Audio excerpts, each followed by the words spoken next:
Panahon na raw para sa publiko na po listahan mula kay Janet Lim na po sa mga taong sangkot sa pork barrel scam. Ayon kay Senate Blue Ribbon Committee Chairman, Senator T.G. Ginggona. Pinasabpina na ni Ginggona ang hawak ni Justice Secretary Laila De Lima na listahan at kailangan daw itong may bigay ng kalihim ngayong linggo.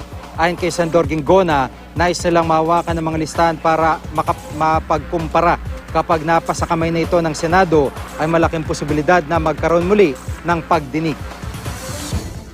I think it's time already, in the spirit of transparency, I think it's time that